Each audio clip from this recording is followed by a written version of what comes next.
A large group of volunteers built a frame for a house right in front of Legislative Hall. Habitat for Humanity and AmeriCorps put on the framing frenzy, as they called it. A Dover woman will soon be getting the house that these volunteers put together today.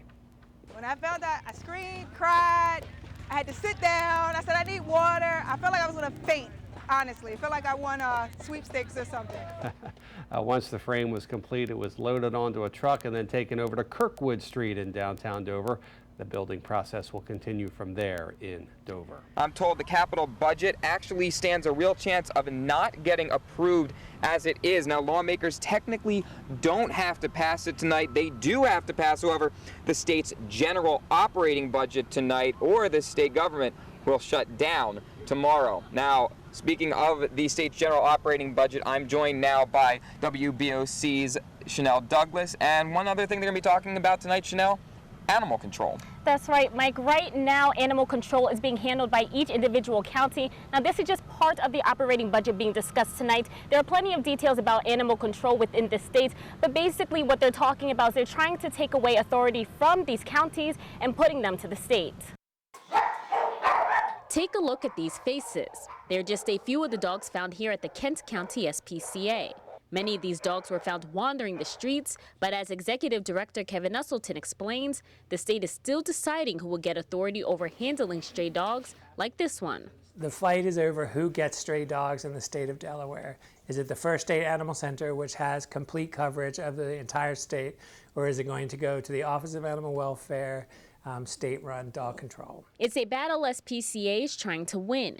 If not, that will mean a lot of changes will come to the nonprofit. If we no longer have that, that's 3/4 of our business. So 3/4 of our nonprofit employees will lose their positions. We'll have to shut down our off-sites, shut down our PetSmart Adoption Center, and quit taking in stray families. We'll only be able to accept animals that are given up by their owners who no longer can care for them. Kent County SPCA says if the state takes over, one of the biggest problems would be they don't have a facility. Now, if you lose your puppy like this one, you won't have a central location to find it. It can be anywhere. The state doesn't have shelter facilities, so they're going to pass animals out amongst everywhere, and it'll be very confusing for people to find their pets. Just one of the many problems Kent County SPCA says will happen if they lose control. We reached out to the Office of Animal Welfare. They said they will not give a comment until a decision is made later tonight. Reporting live in Kent County, I'm Chanel Douglas, WBOC News, Dover. The National Guard is on several street corners in Baltimore trying to make sure things stay quiet. James Ladd of Ocean Pines is now a medical professional at the University of Maryland. He has watched as places he knew were vandalized yesterday and on Saturday. I've lived in Baltimore for about almost 5 years now. Places I walk by every single day, just hearing about kind of all that stuff. Luckily, I wasn't in the fray, but I had friends who were, and luckily they were all safe.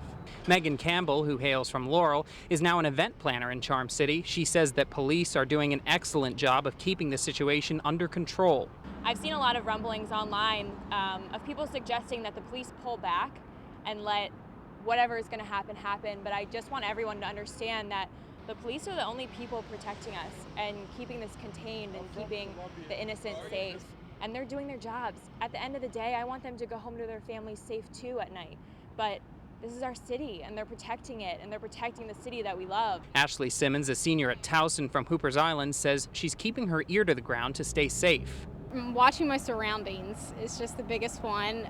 Keeping updated on everything with the news, trying to see what's going on. I know there's a lot of stuff at Towson University that they're trying to get together, trying to keep updated on that so I know where to not go. But hopefully that list of places not to go will shrink as more and more police and soldiers arrive in the Charm City. This was the scene early Friday morning. Flames everywhere. This was the scene in the daylight Friday afternoon. Rubble everywhere. The fire spread from this home to the two next to it. Bill Green's in-laws had lived in one of those homes for more than half a century. Well, my in-laws, Marie and Tom Medor, are homeless right now. Just devastating, very devastating. You know, who would know that this would happen to somebody in your family? Overwhelmed. Family's been through a lot in the last couple months, couple years. My grandparents' house is burnt down. The fire marshal's office says a portable space heater malfunctioned, causing combustible items inside a bedroom to catch fire. And according to a news release, a child in the bedroom started choking on the smoke and woke up his sibling. 6 kids and 3 adults inside were all able to get out. 3 adults and 2 kids in this other trailer escaped too. And then there were Jessica Szymanski's grandparents, who also got out okay. They're safe, but Szymanski says there's now a ton of work to be done. Trying to help them clear out all the stuff that they've got in the house. It's a lot.